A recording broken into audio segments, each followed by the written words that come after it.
Here we are with Cutting Through the Noise, Destination Marketing Edition, episode number 2. Shawn, welcome back. We're back, baby. We're back. The hosts are back. This week, we are talking about the acquisition channel. So in the video that you can check out, we'll link it up in our show notes. We talk all about the marketing framework that we use with any new client, any new destination marketing client that we onboard here. But the framework can, of course, be applied if you're a marketing director at a tourism company, at a destination marketing company. And the first stage of that marketing framework is the acquisition stage, which really talks about getting people to your site, getting people to just become aware that your destination or your location that you're promoting exists. Oftentimes, this is equated with new users, so new people coming to your site, new interest, but there's different retargeting things you can do, and I think Michelle's putting together a really cool article about some of the different tactics and ways to target. But today, Shawn, you had a great idea. Can you explain sort of our format for today? Yeah, so, there's tons of traction channels. You could check out season 1 of Cutting Through the Noise as we go through each and every traction channel 3 different times. And so we figured that, rather than just talking about, the 3 to 5 that we think are best, we thought that we would each come up with our own list of 3, and we'd count them down from most important, or from least important to most important. 3, 2, 1. 3, 2, 1. And just kind of go back and forth. We'll have Kyle start with his 3, then I'll go back and forth, and we'll see how we net out. We'll see if it's exactly the same. Highly doubt that it will be. I think, what makes this a fun exercise is it shows that no individual marketing plan has to be the same. There is no cookie cutter model with the way we approach things. And so, Kyle and I work together, but often have different, trains of thought in terms of how we're getting from one place to the other. But we have the common goal of where we're going to get. And so we're going to kind of compare notes here. Yeah, and the common goal, of course, with destination marketing is getting people to your location. It's a long tail conversion. So it's important to remember the acquisition stage is just piquing interest, getting people, again, to your site, to dip a toe in the water, which is literal if you are like on the coast or something like that. Go to the beach. Going to the beach, or just, experiencing, watching a video or something like that. So traction, like Shawn mentioned, we're going to run through our 3, 2, 1. It's a book. Gabriel Weinberg, he is the founder of DuckDuckGo. He wrote the book. Check it out. We'll link that up also. But 19 different channels that he mentioned. So Shawn and I have pared those down to the 3 to focus on. And if you're interested about what the other 16 are, you can check out, like Shawn said, season 1. So without further ado, my number 3 traction channel for destination marketing in the acquisition stage is social and display advertising. I made a note here, especially in the awareness stage, the targeting is just too powerful, Shawn, to ignore. When you're talking about acquisition, you can spend a lot of money, and people do. Some of the acquisition channels are things like television and radio, and it seems like if you are wanting to hyper-target specific people, if you know who your audience is, social and display advertising, and this is things like Facebook newsfeed ads, display ads maybe less so, but certainly on the social side. Facebook ads, super powerful. Instagram advertising in the tourism industry, photogenic. If you have places that you want to showcase, Instagram, there's no better platform. So social and display advertising was my 3rd place to start, or one of my top 3 that I would definitely center in on. All right. Well, so already we're not in the same order. Okay, good. Makes for some good entertainment. Or this podcast would be really short otherwise. So number 3, I feel like we need a sound effect right there. Boom, boom, 3, boom. maybe we'll get something going. Yeah. Engineering is marketing. So when I think about awareness and acquisition, I also think about, when we're thinking about the long tail conversion, that there is that soft sell piece of the pie. And, when you think about engineering as marketing, or creating an application, something that's useful, that can be used by customers that you hope to acquire and retain, I see that as just something that could be really powerful, because people aren't being sold something right off the bat. you're not spending money other than the development of the product, but people are having an experience as opposed to just being told, to do X to buy Y. Mm-hmm. And when I think about this, I think about a persona that is, I want to plan a family vacation, and that's as far as they've gotten in the process. Family vacation. Yeah. Go. So, rather than just defaulting to Disney World, imagine creating this tool that sort of takes you through a kind of choose your own adventure, where is asking you questions. How many kids do you have? Where do you live? What temperature do you like the most? Mm-hmm. Things along those lines. Where activities.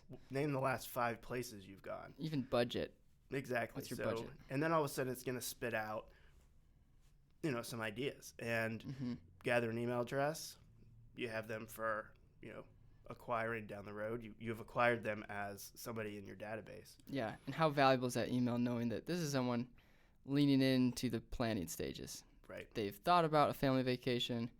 Now it seems like they're ready to act. They're filling out this form, and maybe it's not a credit card, but it's that step before. It's a micro conversion. And since it is something that's not, unless we talked about this last week, unless you're just going to book travel for business, you're probably not going to do all of it, hotel, tours, flights, all that kind of stuff at once. Right. But at least this way, you're top of mind. You have valuable information in their inbox, and so when they're ready to take the next step, you're kind of top of mind. Yeah. Yeah, I love that. Our number 3s they could go together in a lot of ways. Like if you produce that engineering as marketing project, or marketing as engineering, you could use social and display to get people to fill it out, drive people to a site that maybe isn't directly affiliated with your destination, or it could be too. Yeah. Lives right on your URL. Okay, moving forward, my second most important traction channel in my mind for destination marketing acquisition stage, SEO, search engine optimization. I think, Shawn, when people hear SEO, they immediately think of the Google search bar. So they think, okay, I'm searching for family vacations. What are the first page results? And don't get me wrong, that certainly is a huge part of SEO. The piece that I think a lot of people miss is SEO can be broadly defined as just being found online. So a lot of people consider it free traffic. How do people hear about you? Well, it's Google, it's Bing, it's the second largest search engine in the world is actually YouTube. I guess technically it's still Google, but many people are doing search results right on YouTube, and I wouldn't be surprised if that number is even greater for people searching for destinations. I want to see what it looks like. I'm traveling through Austin. Let me see some videos of downtown Austin. So making sure that when you search YouTube for your destination, or when you search Reddit for your destination, or when you search travel blogs for your destination, what are the results, and how can you maybe put some resources behind that? It can be easy to focus specifically on ads, and that was my third traction channel. But investing in things like really strong SEO can pay huge dividends in 2 months, 3 months, 3 years down the road, when people are finding your site organically through those search engine optimization efforts that you put forth. So understanding search engine optimization, that's a different podcast in itself, how exactly to do it. But being found online organically, as the news feeds get more crowded, as advertising space becomes noisier, people are going to be filtering that out and looking for just the authentic meaning the pages that Google's algorithm surfaces to you, or that YouTube's algorithm surface to you. But it's usually because it's really relevant. And I think that also kind of ties in with the engineering as marketing as well, in terms of, you're creating good things for your site. You're going to start getting ranked. You're going to be noticed. People are going to be sharing. You've created video, like all that kind of stuff sort of works in with that. Because like you said, it's not as easy as just adding some keywords. Right. And then all of a sudden it's like, boom, I appear higher than Google itself. Right. So, well, number 2 for me was search engine marketing. Yeah. sort of in the paid search arena. Mm-hmm. I think obviously, it's very basic, just people searching for hotels in Costa Rica. That's the kind of stuff that you want to rank for, and it's competitive. So needing to put money behind appearing higher, having your content out there is important. And I kind of also see this as I'm working my way through sort of awareness to activation or acquisition. Mm-hmm. Is okay. So I've built this tool, built this engineering as marketing tool. Now I need to get people there, which you kind of referenced earlier, just in terms of using social and display. Yeah. Well, now I have something where it's not just people searching for hotels in Costa Rica, it's ideas for family vacations. Mm-hmm. And so you're kind of getting people, again, that really don't know what they're searching for. Yeah. And if they don't know, you may not know, and the keywords may not be available, Mm-hmm. And so we're just looking for those people that they don't know what they don't know. And, this is how we get them. So, not only are we doing that in terms of search engine marketing for getting people, to that tool or to another tool or just the website, is, we can also use sort of display within Google to retarget. Yeah. And I'm going to lump that in with search engine marketing, even though it's display, but Mm-hmm. just in the sense of, so if you have, tons of people that come to your tool, your app, and are looking for a certain family vacation or a certain cruise, and now all of a sudden we're retargeting them with examples of family vacations, examples of cruises. It's good content that Exactly. So is it's surrounding once family again, it's vacation. relevant. It's something that they've seen. Yep. And so kind of hitting them again. So it kind of works in two ways there, sort of piggybacking on what we've already built. Yeah, I like the search engine marketing keywords. For those listening, you've seen these. It's the top organic or top paid results. I think a cool strategy there could also be targeting competitors, because of course, if you are Austin and people are visiting Nashville, what if you could purchase some keywords about, bachelorette party in Nashville? Well, you want to bring bachelorette parties to Austin. You think you have a really great scene there. You could purchase that keyword. You're probably not going to rank for it organically. A good opportunity to perhaps make an argument for, hey, did you know that the average temperature in Nashville in, February is this? Come where it's a little warmer. Yeah, I like that. Something like that. It's just pitting two cities against each other. That's it. Destination marketing. It's a fierce. It's the cage match of marketing. I certainly like and there's tons of different strategies you can use there. Search engine marketing is cool too, because you can start to see what people are searching for that you're not purchasing. Like, hey, what search results did you appear for but you didn't rank for? It starts to open up some doors. Yeah, it kind of informs your second strategy. For sure. In a lot of ways. Okay, moving on to the number one traction channel, at least according to me, Kyle, content marketing.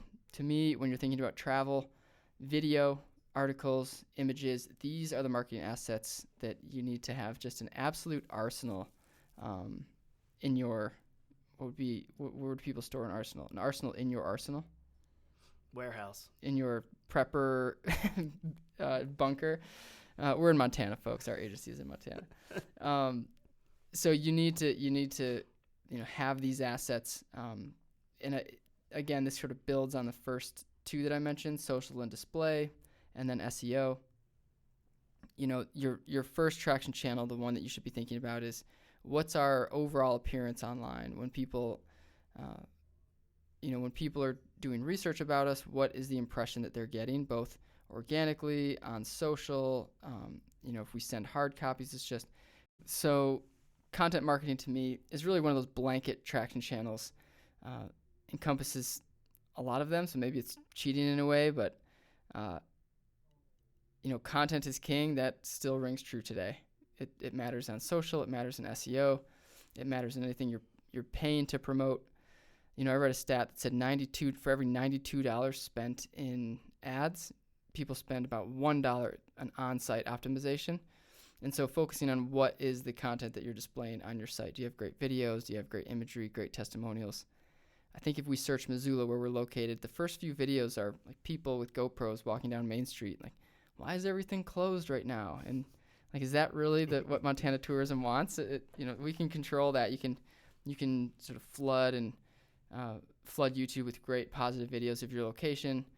You can set up a Google Places account so that when people search your destination, you're owning that screen real estate on that first page. What do you think, Shawn? I think this podcast needs to be sponsored by GoPro. That's what I really GoPro. think. No, I like that. I mean, I think that's not what I chose. I kind of took that as an assumption that was sort of being done and right. something to be, optimized and used in my traction channels. Mm-hmm. In this industry, we're not selling screws and nails here. Like you need those great visuals. You need to have people on the ground. You need to have, people writing articles and writing top 10 lists and interviews and all the visuals. So yeah, I mean, it's sort of key in the sense that without it, nothing else is really going to work. Even some user-generated content. Yeah. You don't have to hire the high production team, but you can set up a contest on Instagram. You can use your email list to get people to, hey, shoot a video next time you're in town, and we're going to post it on this blog. And just getting that user-generated stuff, because it's also way more authentic than, have you visited Sandals, Jamaica lately? And with some corny, like, tune in the background. I have, actually. Well, so mine was social and display advertising was my number one. So again, when you're thinking about sort of working your way through the funnel, working your way through people finding you, and then eventually taking an act is, there are going to be the paid components. And just in my experience, I feel like the social, specifically Instagram and Facebook, converts at a higher level than necessarily paid search. Mm-hmm. I think when it comes to a visual element like this and when you're making a purchase. Yeah. Because at the end of the day, this is still an e-commerce transaction. Yeah. And when all is said and done, they're right. putting a credit card into somewhere. Right. And also, we've gathered tons of email addresses from our Engineering as Marketing app, and now we're retargeting those folks. Yeah. And we're showing them the imagery just like we, retarget them around the web. But we're in a place, when you think about Facebook or Instagram, where people are there sharing stories and sharing things about their lives. Mm-hmm. We're talking about, recreation. And this is, we're talking about disposable income here. We're not forcing anything on anybody, and there's lots of options. And at the end of the day, you could just say, oh, I'm just going to go take a tent up the river, and that's going to be my vacation. Right. So you need to go where people are that are experiencing life. And to me, getting them back to the website, whether it's activating, whether it's, running a lead gen campaign on Facebook, which custom audiences, right, everything. And, and this can also, just because everything, to me, when it comes to traction channels in marketing, operates in a circle. So while I see, going from engineering as marketing to SEM, to social and display, then I'm also maybe using social and display and circling back around to my engineering as marketing app. So in a way that they all work together, that to me makes sense. But getting the display out there, getting people to get to where you want them to be after having been informed and over many touch points, using the videos you were talking about, that all to me I think could be the final step to breaking the camel's back. Yeah, I flip-flopped social and display advertising. Like I mentioned, the targeting features are so powerful, and I liked how you mixed in the engineer's marketing tool. That can be really powerful. I could see a lot of great use cases for folks who, oh wow, my result was Omaha, Nebraska. Never would I have thought. And then next thing you know, they're in Omaha, Nebraska. That concludes our list, Shawn. That's a great list. So we end up with 5. 5 total. So the min was 3, the max was 6, and we end up with 5. Yeah, pretty darn good. If you have questions, shoot us a comment, shoot us an email. We are Pintler Group, and we are signing off.